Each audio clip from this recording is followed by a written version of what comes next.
vez, mas no ano que vem. Mas estamos com a equipe já, vai vir pessoas do Brasil, pessoas dos Estados Unidos, e vão estar dia 4 de outubro indo para Santo Tomé para estar lá realizando também um trabalho. Já estão lá, já enviaram as caixas com as coisas, né, com roupas, brinquedos e alguns materiais. As caixas devem estar para chegar. E os missionários que estão indo também estão arrumando lá nas suas caixas também, nas suas malas, para levar também material escolar. E vamos estar lá fazendo esse trabalho. Então todo esse culto, né, que foi feito lá na sede aqui também para conscientizar, foi feito no Brasil, nas duas igrejas lá também, no Tropical em Belo Horizonte, em Contagem, e também no Vale do Jatobá em Belo Horizonte.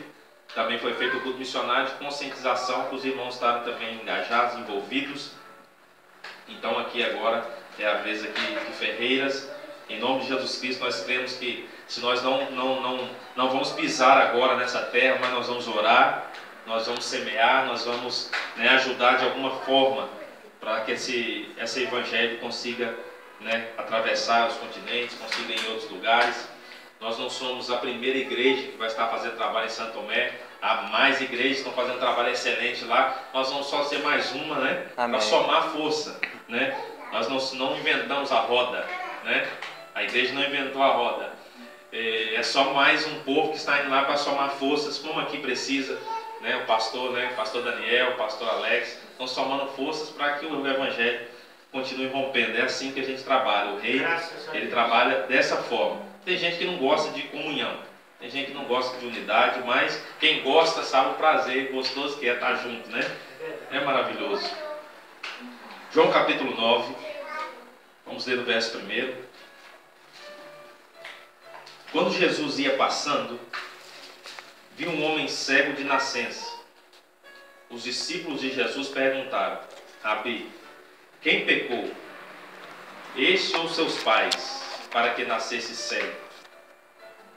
Jesus respondeu: nem ele pecou, nem seus pais, mas isso aconteceu para que se manifestem nele as obras de Deus. Amém?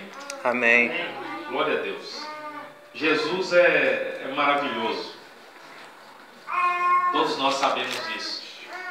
E quando nós vemos as histórias, os lugares onde Jesus passou, as coisas que Jesus realizou, nós vamos ver quão tremendo é esse homem, esse Deus que passeou no nosso meio, que andou entre nós. Então Jesus ele veio fazendo algumas coisas que na época que Jesus ele chega, ele revolucionou.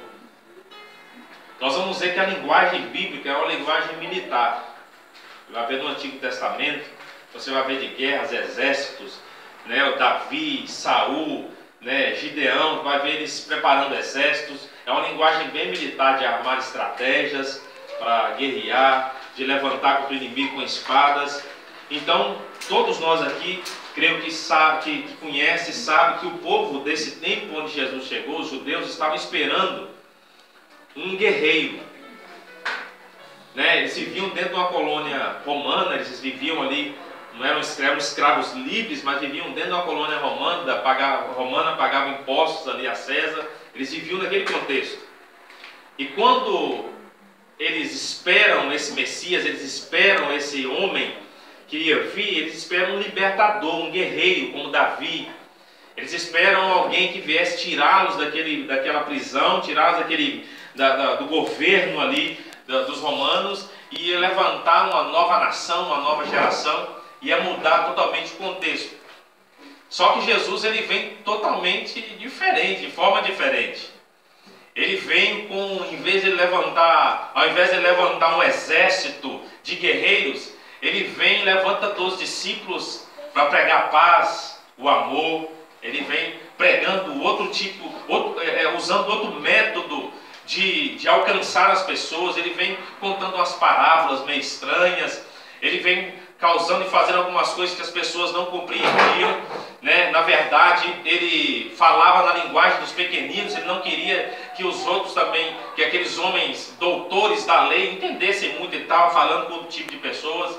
E ele vem revolucionando aquele tempo, aquele meio onde ele estava vivendo. Então Jesus ele usou alguns métodos que eram diferentes dos métodos que as pessoas usavam. Ele conversava com uma mulher sozinho. Jesus, ele perdoou aquela mulher que estava em adultério, que eles iam apedrejá-la. Ele vem usando outros métodos, revolucionando, frustrando os métodos. Na verdade, ele frustra os métodos, mas ele revoluciona nas atitudes. Ele frustra os métodos, mas ele surpreende os resultados. Tudo que ele faz surpreende. Os métodos daquela época eram de uma forma, ele vem e causa e faz outro método. Ele trabalha de outra maneira, só que os resultados dele eram inquestionáveis. Ninguém questionava, podia questionar. Por quê? Porque viu os resultados. A história desse homem aqui, desse cego de nascença, é interessante que Jesus, a epígrafe aqui da Bíblia diz que esse homem é um cego já, ele nasce assim, e Jesus, ele encontra com ele. Jesus cospe no chão, faz um pouco de lodo, coloca nos olhos dele, ou na onde era o olho, talvez. Alguns dizem que ele não tinha, mas ele coloca ali e manda ele se lavar no tanque de Siloé. E o método que Jesus usa é totalmente estranho, diferente, né? Jesus, ele já começa o ministério dele de uma forma que as pessoas não entendiam. Estava ali João Batista batizando no Rio Jordão. Jesus chega para ser batizado. João Batista não queria batizar ele, dizendo: como eu posso te batizar? O senhor que tinha que me batizar aqui. Mas ele falou: não, tem que se cumprir as escrituras. Então Jesus é batizado. Quando ele é batizado, o céu se abre, vem descendo, né, uma pomba, o Espírito Santo em forma de pomba, né, e desce sobre Jesus. Jesus ali é impactado, cheio pelo Espírito Santo. Uma voz lá do céu diz: esse é meu filho amado, em quem eu tenho prazer, em quem me comprazo. Tudo diferente daquilo da época, e as pessoas ficaram surpreendidas, até João Batista, todo mundo surpreendido. E Jesus, ele é cheio, e o Espírito Santo conduz Jesus até o deserto. Não é até estranho, né? O Espírito Santo nos enche e nos conduz para o deserto. E é assim o método, né, que ele trabalha até hoje. Quando você é cheio do Espírito Santo, quando você é impactado pelo Espírito Santo, ele te leva para o deserto, porque aquele que te enche é o que te conduz. Você é conduzido por aquilo que você está cheio, né? Se você está cheio de ira, você vai ficar irado, você vai ter reações de ira. Então, daquilo que você está cheio, aquele que te enche é o que te conduz. Então, por isso nós temos que ser crentes cheios do Espírito Santo, porque é Ele que vai nos conduzir. Aleluia. É Ele que vai nos levar. Então é bom nós estarmos sempre cheios de Deus, cheios da presença de Deus, porque cheios da presença de Deus, Ele vai nos conduzir aonde Ele quer, né? Ele conduz Jesus para o deserto, porque ali no deserto Jesus ia ter experiências. Jesus ia ter aquela experiência que ele teve com Satanás, de refutar, de guerrear com Satanás apenas com a palavra. É no deserto que nós somos marcados, e essas marcas nós vamos levar para o resto das nossas vidas. É no deserto que nós aprendemos as coisas. Então todo crente tem que passar pelo deserto. É transição, é um lugar de experiências, de marcas para a vida, que nós vamos carregar para a vida toda. A missionária que ministrou lá no Congresso das Mulheres agora no final de semana, ela disse que ela passou por deserto, por coisas terríveis. A história dela é muito forte, mas ela disse que ela não carrega feridas, ela carrega cicatrizes. A cicatriz, ela olha e lembra que ela passou por algum lugar, e as cicatrizes não doem. Ela olha e sabe que ela passou por aquela experiência, e hoje ela está forte, hoje ela está bem, porque ela passou por aquilo. Então o crente não pode carregar ferida. O crente tem que carregar marcas, cicatrizes. De todo lugar que nós passamos, todas as experiências que nós passamos, nós temos que passar por elas, sermos até feridos, que nós somos sempre, mas essas feridas têm que se tornar cicatrizes de experiências nossas de deserto. Nós vamos levar para a vida toda. A pessoa vai chegar para você e vai saber que você passou por aqui, que você tem uma marca, mas aquilo não é uma ferida que te dói, é uma marca de um guerreiro que passou por uma batalha. Aleluia. É uma marca de um crente que passou por uma guerra, uma batalha, e ele chegou do outro lado. E ele está cheio de marcas. O corpo cheio de marcas, mas é um corpo cheio de cicatrizes de guerra. Ele vai chegar do outro lado, aonde ele chegar, ele tem experiências para falar, não das feridas, mas das cicatrizes. Eu estive no Brasil esses 2 anos que eu estive lá, e quando eu saí daqui, na experiência, eu já vou voltar aqui no texto, na experiência de nós irmos para o Brasil, eu aceitei Jesus em Portugal, minha família é evangélica já, minha mãe lá no Brasil, da Igreja Batista, nasci no Evangelho, mas a minha experiência com Deus foi aqui. Eu me desviei aos 13 anos, fui voltar aos 21 quando eu vim para Portugal. Então aceitei Jesus aqui, né? A minha experiência com Deus foi aqui, e eu não tinha experiência nenhuma com o campo brasileiro, de igrejas no Brasil. E alguns dizem, você vai chegar aqui e a igreja vai crescer, porque a igreja precisa de algo poderoso de fora, né, do Evangelho e tal. Você vai ver, a igreja vai ser isso, vai ser aquilo. E quando eu cheguei lá, antes de eu chegar uns dias, uma irmã ligou para cá e contou um sonho, falando, olha, eu tive um sonho com o evangelista, eu vi ele dentro de uma igreja, e ele estava no canto do altar, de joelho, orando sozinho. E quando eu olhava mais em volta, ele estava parecendo que estava dentro da igreja, mas em volta daquela igreja era uma arena. E aquela arena estava cheia de cachorros e bois. E os bois lutavam, e os cachorros, e as pessoas olhavam de fora, e ele estava só. E quando eu cheguei no Brasil, foi interessante, eu fiquei uns 2 anos lá. Foram experiências maravilhosas, né? Guerras que eu estive lá, que eu passei por lá, e foi um tempo sozinho, solitário. Não que não tivesse irmãos, nós fomos ganhando pessoas, fizemos casamento, batizamos pessoas, mas foi um tempo de experiência, porque parece que o evangelho que nós vivemos aqui, que a experiência que nós vivemos aqui é totalmente diferente da experiência do Brasil. A igreja do Brasil, ela cresceu, né, alguns dizem como um mar de 1 palmo de profundidade. A igreja do Brasil está em todo o contexto, só que não tem profundidade. Ela não tem cicatrizes. Essa nova geração não tem marcas. Elas têm feridas. Né? Eu tive fazendo trabalho de libertação dentro da igreja, de pessoas que há muito tempo estavam vivendo dentro do Evangelho, mas estavam feridas, machucadas, e dentro do Evangelho, e eu passei um tempo lá de muitas provações, de experiências, e eu carrego comigo de 2 anos do Brasil, experiências, cicatrizes daquele tempo que eu estive ali. E quando eu olho para essas cicatrizes, eu agora no contexto agora de Portugal, voltando de novo e pregando o Evangelho e caminhando ali com os irmãos, eu tenho visto quanto isso está sendo importante para mim hoje. Quanto isso está sendo importante. Então nós precisamos sermos cheios de Deus, sermos conduzidos até o deserto, ali no deserto nós somos marcados, temos feridas, somos cicatrizados ali e saímos para contar para os outros aquilo que Deus está fazendo na nossa vida. Nós temos uma experiência de cura. Nós temos a experiência de feridas, mas uma experiência de cura. E nós podemos trazer essa experiência para outras pessoas. Jesus, ele veio frustrando os métodos e revolucionando os resultados. Ele chega para esse homem vivendo uma escuridão, a vida inteira numa escuridão. Ele não sabe o que é enxergar. É diferente do Bartimeu, segundo o que está escrito, né, em Marcos capítulo 10, versículo 56, o Bartimeu, ele torna a ver. Está dizendo que ele tornou a enxergar e tornou a ver. Então, isso subentende-se que ele enxergava. Segundo a história, os olhos dele foram arrancados, foram furados ou arrancados. E ele torna a enxergar. Então ele tinha uma experiência que ele já enxergava. Esse aqui não. Esse aqui nunca enxergou, ele estava escuro dentro da sua alma. Era uma pessoa que estava vivia a vida inteira sem enxergar, sem ver. Ele não sabe o que é enxergar.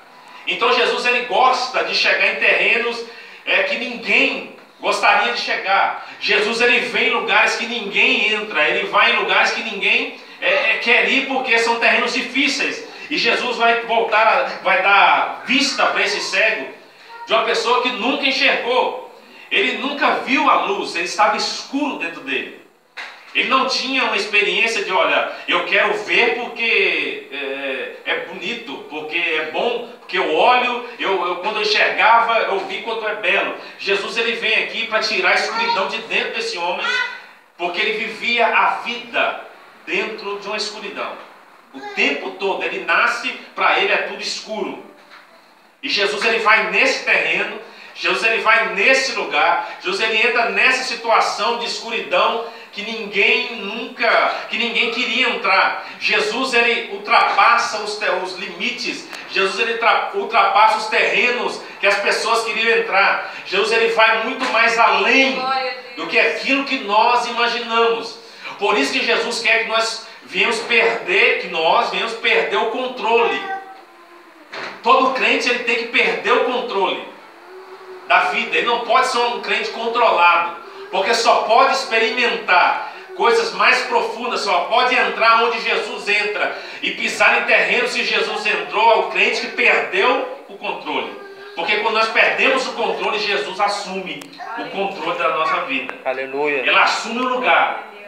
O lugar onde Jesus vai é o lugar mais profundo. O lugar onde Jesus quer nos levar é lugares mais profundos, são pescas em alto mar.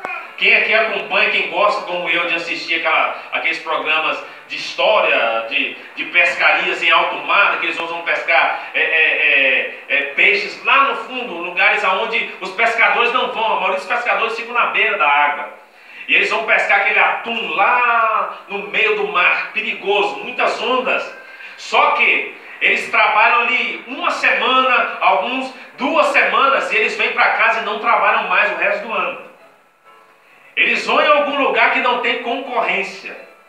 Eles vão pescar em lugares que não tem concorrência. Lá no alto mar, lá onde as ondas são difíceis, o mar é bravio, aonde não tem mais esperança, onde se eles naufragam, ali ninguém nem vai achar nunca mais o barco.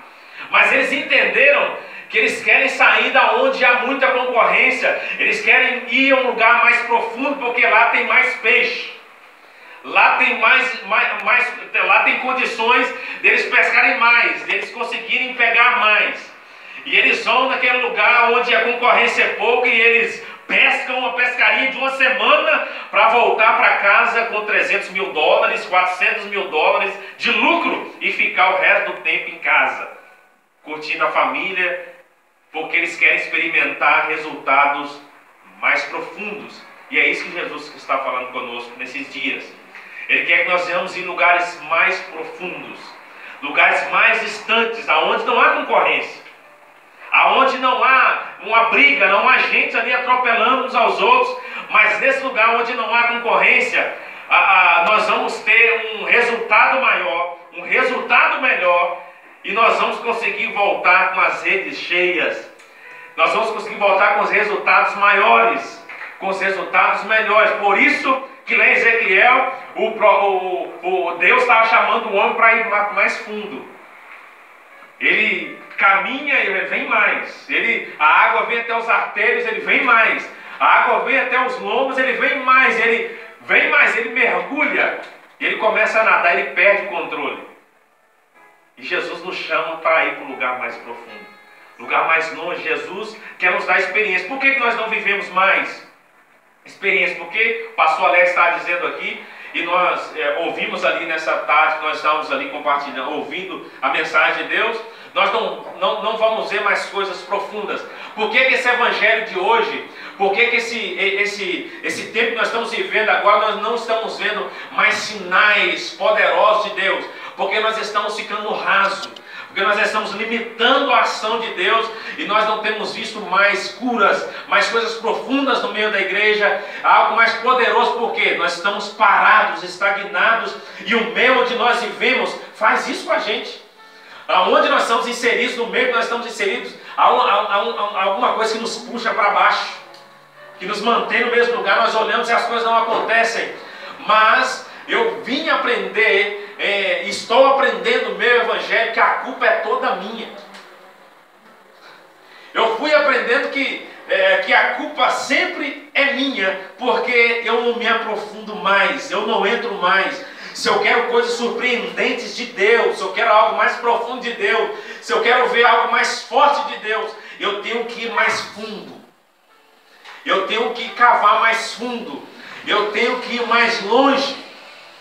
Eu tenho que experimentar algo mais profundo do que aquilo que eu tenho experimentado nesses dias. Eu tive uma experiência no Brasil, e não é porque é Brasil, mas quando eu comecei a estar sozinho orando, quando eu comecei a estar, eu vi que não tinha mais nada no meu redor, e eu tinha que orar sozinho mesmo. Eu ficava manhãs, noites na igreja, eu comecei a fazer vigílias de orar a noite inteira. Eu entrava na igreja no sábado, e o culto era de manhã, a escola bíblica dominical que nós abrimos de manhã, e o culto à noite, mas eu ia fazer vigílias de oração. Eu não ia passar um tempo de oração, eu fazia vigílias de oração a noite inteira. Eu orava, aí eu ajoelhava no altar, e às vezes eu dava aquela cochilada, ia acordar de novo fazendo vigília de oração sozinha, sábado, outro sábado, e no outro sábado fazendo. E eu falei, Deus, é a única coisa que eu estou sentindo de fazer, que eu não sei mais. A minha esposa passou por um quadro de depressão, nesses 2 anos que eu estava lá, e eu falei, Deus, e para quem sabe o que é isso, até você saber o que está acontecendo, não sabemos lidar com o filho, e a minha esposa daqui veio para cá novinha, e o contexto da vida dela é todo português, e quando ela vai para lá é outra coisa totalmente diferente. E nós passamos ali, eu orando, buscando a Deus. Eu falei, Deus, o Senhor é poderoso para fazer todas as coisas. Eu lembro um dia que nós fomos visitar uma casa de uma irmã, e eu não fui fazer aquilo, eu não estava esperando aquele resultado, mas como a gente está orando, buscando a Deus, e a gente está passando por um deserto, nós fomos entrar na casa daquela mulher, e aquela mulher trabalhava com terreiros de macumba a vida toda, de bruxarias, e na cama dela tinha lá, eu acho que mais de 1000 terços pendurados, a cama era uma grossura assim, só de cruz e velas e um monte de coisa. E na entrada da sala dela tinha uma mesinha com vários santos ali, uns 40 santos ali naquele lugar, e nós fomos lá fazer o trabalho, orar, chamado Lar de Paz, eu tranquilamente orando, e oramos pela família. A senhora não quis vir, porque ela trabalha mesmo. Quando nós chegamos, depois eu conversando com ela, falou, quando você estava no caminho, meus guias já falaram que você estava chegando, e a senhora ficou na sala, não quis participar. Eu deixei um texto lá do Salmo 23, li lá para eles, as meninas que já frequentavam a igreja, a mãe dela, e oramos. Depois ela me chamou, a senhora me chamou, e ela bebia bagaço a vida inteira, fumava cachimbo, e ela me chamou para conversar. Pastor, senta aqui. Eu não gosto muito de pastor não, mas senta aqui. Aí fomos conversar, e começamos a conversar em coisas da vida, e pronto. Ela falou, eu gostei muito do senhor.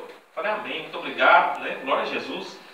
E oramos ali por ela depois um pouquinho, só agradecemos ali a oportunidade, e saí, fui embora para casa, e no outro dia, na outra semana, a filha dela e a mãe, a neta e a mãe foram na igreja, falou, olha, pastor, desde o dia que o senhor pisou lá em casa, aquele dia, e não aconteceu nada, gente, foi só nós lemos a palavra e oramos, desde o dia que o senhor pisou lá em casa, minha avó falou que o único pastor que entra lá, que pode entrar lá é o senhor, e desde aquele dia que você foi lá, a minha avó nunca mais bebeu bebida alcoólica, mas a pessoa a vida inteira bebendo bagaço, lá é 51, pinga, né, não é nem cerveja, é uma bebida muito forte. Ela nunca mais, até hoje, ela não voltou, né? Pelo que eu sei, não voltou a beber. E nós estavam caminhando ela para vir para a igreja. A pessoa a vida inteira na bruxaria, a mulher atendia. Então, só de nós queremos nos aprofundar, fazer algo para o Senhor, de entrar na presença de Deus, Deus já pode fazer o trabalho, porque quem trabalha é Ele. Aleluia. Quando nós falamos de missão, nós estamos auxiliando Deus. Porque quem está em missão é Ele. É Deus que está em missão. Se nós deixarmos de fazer missão, Ele vai continuar. Nós estamos auxiliando a Deus, porque Deus amou o mundo de tal maneira que deu o seu Filho, o único Filho, para que todo aquele que nele crê não pereça, mas tenha vida eterna. Quem está fazendo missão é Cristo. Quem está fazendo missões é o Espírito Santo. Nós estamos auxiliando. Então nós precisamos nos preocupar em fazer missões. Deus nos preocupar. Mas se nós não fizermos, Deus vai levantar outros. Deus vai usar outras pessoas. Porque Ele está em missões. Ele está no trabalho, e quando ele está no trabalho, as coisas acontecem. Então nós temos o privilégio de estarmos fazendo a obra junto com ele. Aleluia. Nós temos o privilégio de podermos fazer com ele alguma coisa, porque ele nos chamou. Nós temos esse privilégio de estarmos fazendo com ele. Esse rapaz aqui, quando ele entra, quando ele encontra com Cristo, Cristo abre os olhos dele. Ele começa a enxergar, ele vai no tanque, Jesus prepara o lodo, põe nos olhos dele e fala, vai no tanque de Siloé, e lava o seu rosto. Uma experiência que ele tem com Cristo. Nós vamos olhar esse rapaz, ele deve ter lavado o seu rosto naquele tanque durante a manhã.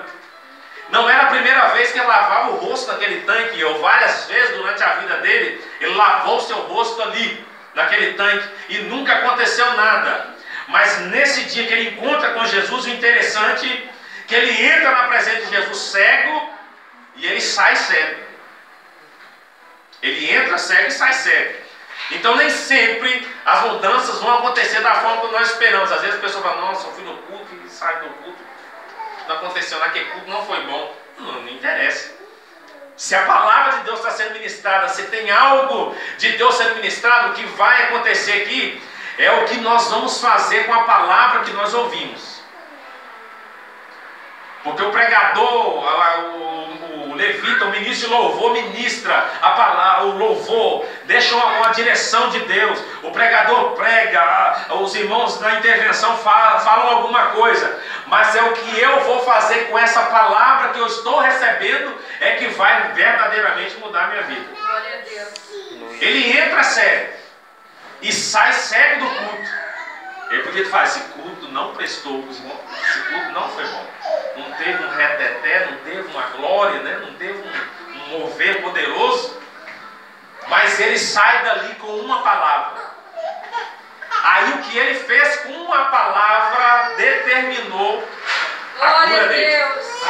Ele saiu, ele poderia falar, eu fui nesse tanque hoje de manhã. Ah, mas é todo dia. Já tem 10 anos que eu vou nesse tanque. Já tem 5 anos que eu vou nessa igreja. Já tem 1 ano que eu vou nessa igreja. Nunca aconteceu nada. E o que eu vou fazer? Não interessa. O que interessa aqui é se todo dia que eu ouço uma palavra, eu saio crendo que alguma coisa vai acontecer na minha vida. E um dia, essa palavra ela vai produzir dentro do meu coração. Porque tem dia que o nosso coração tá cheio de espinho. Tem dia que o nosso coração está igual pedra. Tem dia que vem passarinho e leva, é uma parábola. Mas tem dia que essa palavra ela entra dentro do nosso coração. Ela dá 30, 60 e 100 vezes mais.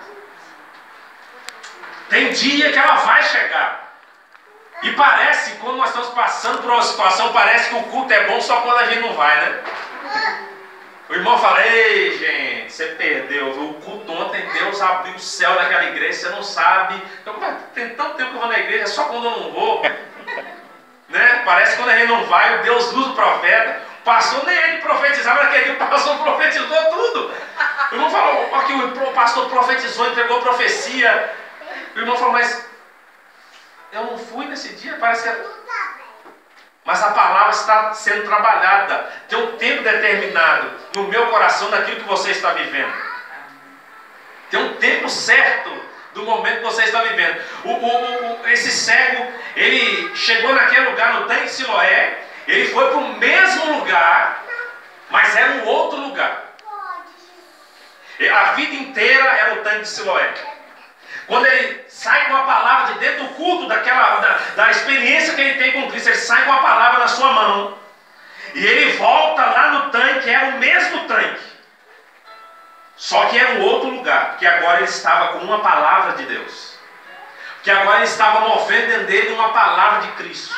Ele falou, vai lá e se lava. Ele chegou lá e se lavou. E ele enxergou no momento em que ele lavou o rosto. Pode ser hoje. Você está ouvindo essa mensagem aqui hoje, desse culto tão simples que nós estamos aqui. E a cura da sua alma, da sua vida, daquilo que você precisa. Pode ser essa simples mensagem que eu estou trazendo, mas a palavra de Deus é poderosa. E você pode sair daqui hoje e lavar o seu rosto no tanque. E aquilo que você está esperando acontecer ainda hoje na sua vida. Amém, Jesus. porque lá fora tem mais. Nós estamos esperando o movimento das águas, como aquele paralítico do tanque de Betesda, esperando o movimento das águas lá embaixo, uma vez por ano, o movimento daquela água. Ele viveu a vida inteira ali esperando o movimento daquela água. Mas Jesus está falando para nós nessa noite o que? Ele está falando: eu quero movimentar, não é as águas do tanque de Betesda. Eu quero movimentar a água que está dentro do seu coração. Porque às vezes nós esperamos algo dos outros, de outro lugar, de outra pessoa, de uma outra situação que vem acontecer no fulano de tal, no ciclano de tal. E Jesus fala conosco: eu quero movimentar essa água que está parada dentro do seu coração. Essa água que está parada dentro de você, porque dentro de nós há uma escuridão, como havia com esse cego.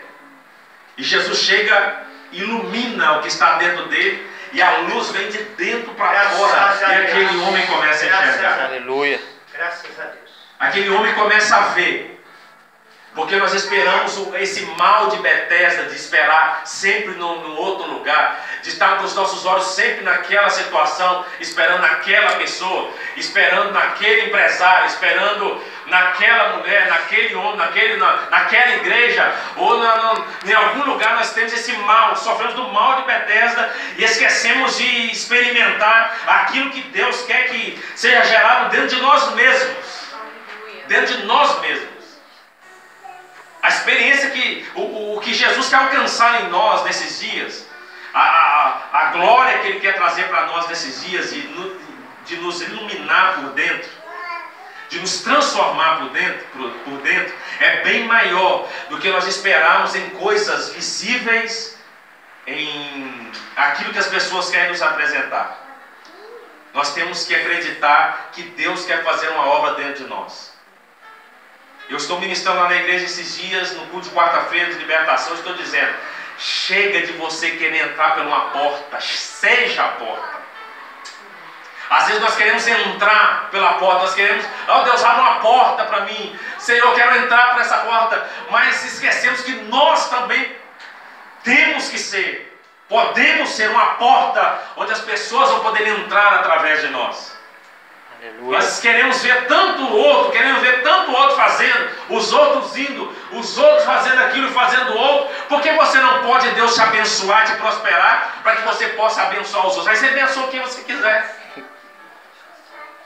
Porque nós temos que esperar no fulano: esse aqui é fulano, se eu vou abençoar, eu vou orar pela vida daquele empresário, daquele homem, ou daquela mulher, que se ele for abençoado, ele vai abençoar. Mas que Deus quer abençoar a sua vida, a pessoa da sua igreja, alguém que está em torno de você, para que você possa ser, para que você possa ser fonte de bênção para a vida de outras pessoas. Aleluia. Deus quer movimentar as águas dentro do nosso coração. Glória a Deus. Jesus gosta de terrenos difíceis. Aonde nós queremos ficar? No raso? Ou queremos experimentar algo mais profundo, algo mais longe, algo que ultrapassa a nossa visão, que sai do contexto que nós estamos vivendo? Eu orando a Deus, falei: Deus, nesses dias no Brasil, eu orando: Senhor, eu não tenho controle sobre essa situação de depressão, Senhor, é o mal desse século, de pânico, de medo. Minha esposa chorava e eu não entendia nada. Eu falei: Deus, me dá uma solução. E eu orando ao Senhor, e como Jesus, ele gosta de entrar em terreno difícil, né? E um dia minha esposa estava dormindo e sonhou que ela estava indo, ela e o meu filho, e eu estava indo interná-la no hospital. No sonho ela disse que eu ia deixá-la lá. É como se fosse um lugar, um psiquiatra, alguma coisa assim. Eu ia deixá-la lá e ia voltar com meu filho, porque ela precisava ficar internada. Ela, um sonho muito triste, não é todos tristes, indo para interná-la. E o médico veio encontrar com ela, falou: mas vem cá, nós vamos fazer só uns exames. Fez uns exames com ela. Você não tem nada, você está bem. Mas e a conta do hospital, né? Eu já não tenho uma conta. Que não, está tudo pago. Pode ficar tranquilo, pode ir embora com seu esposo, pode ir para casa, você não tem nada. Jesus entrou dentro do terreno que a gente não conseguia chegar. E Ele chega e providencia a cura. Porque quando nós estamos em Deus, quando nós estamos perdendo o controle, quando não tem mais jeito, quando nós estamos de um meio que nós não conseguimos mais segurar, nós temos esse Jesus que entra em terrenos impossíveis, que entra em lugares escuros e nos ajuda e nos fortalece. Aleluias. Para nós podermos continuar fazendo aquilo que é para ser feito. Porque nós entregamos tudo nas mãos de Deus. E Ele é mestre para chegar em terrenos escuros e difíceis para nos ajudar. Na verdade, as coisas que acontecem conosco, com o crente, é para que a glória de Deus se manifeste na nossa vida. É para que a glória de Deus se manifeste em nós e agora nós vamos ter experiências e cicatrizes para nós podermos ajudar outras pessoas. Para que a glória de Deus seja manifesta na vida de outras pessoas. O que nós queremos hoje? O que nós vamos querer que Deus faça em nós? O que nós vamos precisar que Deus realize em nós? Para que nós vamos ver que Ele é o mesmo, que Ele continua operando milagres, que Ele continua fazendo a mesma coisa, que não há terrenos difíceis, não há lugares impossíveis, não há limitações para Ele. Jesus gosta de pescar em alto mar, Jesus gosta de pescar em lugares perigosos, Jesus gosta de ir em lugares profundos. Não há lugar inalcançável para o Evangelho de Cristo, não há lugar inalcançável para Ele. Não há doença, não há enfermidade que Ele não possa fazer. Não é que Ele vai curar todas as coisas, porque essas coisas são da vida, são coisas que nós vamos ter que passar. Mas Ele é poderoso para trazer alívio, Ele é poderoso para fazermos nós termos contentamento. Que foi nesta manhã quando eu estava esperando o pastor Alex, eu estava sentado no banco, e eu olhando, esperando ele, né, agora de tarde, esperando ele, o Espírito Santo falou comigo: contentamento. Meu filho, aprenda a estar preparado, a estar bem em toda e qualquer situação. Eu falei: Senhor, mas por que o Senhor está me falando isso? Você tem que aprender, tendo ou não tendo. Eu não sei porque veio aquele pensamento, logo eu estava sentado no banco. Não sei se é porque eu deixei lá o pessoal e vim sozinho. E ele falou: você tem que aprender a se contentar em tudo. Glória a Deus. E quando você tem contentamento, você não precisa do iPhone 10. Aleluia, Jesus. Você não precisa do carro 2016. Você não precisa da casa com 4 quartos. Você está feliz com aquilo que você tem. Maravilha. Se você tem, amém. Se você não tem, glória a Deus, você está bem. Então, quando nós estamos contentes com tudo, nós já aprendemos a estar sem nada, ou aprendemos a estar com alguma coisa, nós temos esse bem do contentamento, nós vamos conseguir fazer a obra do Senhor e viver nesse Evangelho contentes.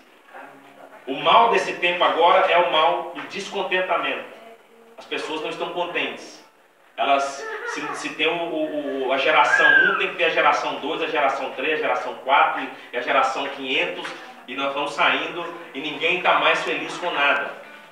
A geração passada, daqui que são mais velhos que eu, estão acostumados a, quando quebravam uma cadeira, arrumavam um prego para consertar. Hoje não, quebra, joga fora. Quebra um prato, joga fora. Quebra uma xícara, joga fora. Eu ainda peguei essa fase ainda, eu ainda gosto. Eu sou daqueles ainda que, quando estoura o chinelo, eu gosto de enfiar um prego ali ainda para aguentar mais uma semana. Eu aprendi com a minha geração passada de consertar.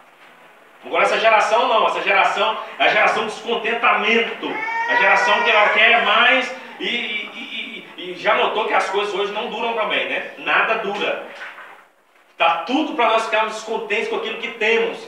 E Jesus quer nos ensinar a estarmos contentes com aquilo que nós temos, porque quando nós estamos contentes com aquilo que Deus tem nos dado, nós vamos conseguir enxergar as necessidades do outro, das outras pessoas, e vamos conseguir fazer a obra do Senhor. Glória a Deus. Deus quer abrir um caminho para nós essa noite. Aleluia. Deus quer nos direcionar, nos ensinar a estar contente e nos levar a lugares mais distantes. Quer nos tirar desse posicionamento que nós estamos. Talvez você está me ouvindo e está falando: mas o que eu vou fazer? O que você está falando? De que evangelista, do que você está falando? Eu estou falando para você daquilo que o Senhor tem ministrado no meu coração esses dias, que é tempo de nós fazermos coisas além das nossas forças. Na verdade, as pessoas têm um ditado que diz: não dá um passo maior que a sua perna. Mas nós estamos vivendo o tempo agora de nós entrarmos dentro de um lugar mais profundo em Cristo. Lugares mais altos, daquilo que nós não conseguimos entender e compreender. Mas Jesus quer nos levar fora desse contexto que nós estamos vivendo aqui, para nós colhermos resultados maiores. Esse tempo, essa nação, esse meio que nós estamos vivendo, quer nos puxar, nos prender, nos arrastar para trás, nos colocar para baixo, mas Deus quer que nós venhamos subir. Amém. Quer que nós venhamos lançar o barco no lugar profundo. Aleluia. Porque quando perder o remo, quando perder o controle, Jesus vai assumir o controle. Quando nós vemos que está tudo escuro, Jesus vai assumir o controle dessa embarcação. Porque é tempo de, quando o pastor disse lá hoje, enquanto a obra for humana, Deus não pode trabalhar. Enquanto a obra for de homens, Deus não pode fazer. Mas quando a obra for de Deus, que Ele assumiu o controle, nós vamos começar a colher os resultados. Graças a Deus, graças a Deus. Esses dias, já estou encerrando, esses dias o pastor foi ministrar na igreja, o pastor que faz missões em Moçambique, pastor Rosinei, foi ministrar na igreja, e ele contando uma história tremenda de um pastor que ele estava há 12 anos no lugar. Pregando o evangelho, não acontecia nada, era só aquelas poucas pessoas, e não havia mudança aqui na África do Sul, lá na África do Sul. Isso não é do século passado, desse século 1960, 70, 1975. Ele fazendo a obra ali 12 anos, e não acontecia nada, as mesmas pessoas, os mesmos resultados. E ele foi orar a Deus, juntou uns irmãos e foi orar. Um lugar, foi orar: Senhor, é o seguinte, não está dando mais, eu já vou voltar para onde eu estava, porque eu estou aqui e não consigo colher nada. Senhor, não estou vendo, porque o missionário verdadeiro, ele tem que ver o fruto do seu trabalho, senão ele não aguenta. Não é o dinheiro, não é o que ele ganha, é o fruto. O fruto do missionário é almas. E se não, as almas não estão se rendendo aos pés de Jesus, é uma frustração terrível dentro da gente. Ele falou: Senhor, não estou vendo fruto. A tua palavra diz que nós iríamos semear, que nós iríamos ir, Senhor, e nós iríamos colher o fruto desse trabalho. Senhor, não estou colhendo. Então eu estou fazendo, não tem alguma coisa, não está boa. O Espírito Santo falou com ele: o problema é você, meu filho. Ele falou: mas é você. Vem para cá. Juntou uns irmãos, ele foi com os irmãos e foi orar. Ele começou a fazer um apanhado, um estudo profundo do livro de Atos com os irmãos, um estudo bíblico só com o livro de Atos, assim, do avivamento, do Pentecostes, de como era o evangelho naquela época, de como aquilo foi fazer um estudo minucioso com os irmãos, fazendo estudo e orando, E começaram a tentar moldar as suas vidas de acordo com o que eles viam na palavra, porque o Espírito Santo introduziu no coração dele, colocando para ele de uma forma que ele entendeu. Ele falou: meu filho, eu sou o mesmo ontem, hoje e eternamente. A minha palavra, ela age da mesma forma, ela agia da mesma forma ontem, ela age da mesma forma hoje, ela vai agir amanhã. A minha palavra é a mesma. Então você sabe o que está acontecendo com você, meu filho? Você não acredita mais nos resultados que estão na Bíblia, na palavra. Você está pregando, você está ensinando, e você não acredita mais que aquilo que aconteceu ali, que os resultados que tinham ali acontecem hoje em dia. E quando o pastor estava falando isso, eu falei: Deus, é verdade. Às vezes nós pregamos e lemos e até ensinamos e já não acreditamos mais mesmo naquilo que está escrito.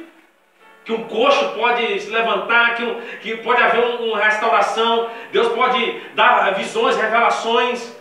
Nós não acreditamos, mas nós ministramos, mas como se fosse algo repetitivo. E ele falou: o problema está em você, meu filho, que eu sou o mesmo. Ele orando, entendeu aquilo, absorveu com os irmãos e orando. Um dia ele estava em casa, uma mulher passou na porta, era uma bruxa que agia ali naquela região, uma bruxa. Ela chegou e falou, bateu na porta, ele abriu sim. Ô, gente, não é pastor pentecostal não, tá? Você está pensando, um camarada daquele, né? Fogo puro, não é pastor dele. A bruxa falou para ele: você que é pastor? Aí, sou. Mas quem falou para a senhora que eu sou pastor? Não, eu estava vindo aqui e eu senti a necessidade de entrar aqui. Alguma coisa falou que tinha um pastor aqui. E eu queria perguntar para o senhor se o senhor pode orar pela minha vida. Ele já pensou, falou: sabia mais ou menos quem era a mulher, mas quer que eu ore pela sua vida? Por quê? Ela falou, desses dias para cá, eu estou vendo e eu estou enxergando algumas coisas, eu estou vendo que eu estou presa com as cordas do inferno, eu não consigo me desprender delas. Eu estou vendo para onde eu vou, está acontecendo, eu vejo correntes me prendendo e eu sei que eu vou para o inferno. Eu queria saber se é o Senhor que ora e leva para outro lugar. Ouvi falar no Jesus, no céu e tal. O Senhor, sim, Senhor, vamos orar. Ele foi, ligou para os intercessores foram lá que ele estava meio com medo, né? Falei, sua mulher que cheia de demônio. Olhava os intercessores, foi uma semana orando naquela mulher. Ela foi liberta. Daquela mulher, começou a notícia a correr, e as pessoas começaram a saber que aquela mulher, que era a bruxa que agia naquela região, agora ela estava salva, e as pessoas começaram a se converter. As crianças, os jovens começaram a se converter. Os professores dos jovens começaram a se converter, que eles falaram, não, esses jovens não são os mesmos que estavam na classe semana passada. Porque o Evangelho entrou no coração deles, e eles já não eram mais os mesmos. E houve um avivamento, um poder sobrenatural de Deus começou a agir naquela comunidade onde eles estavam ali.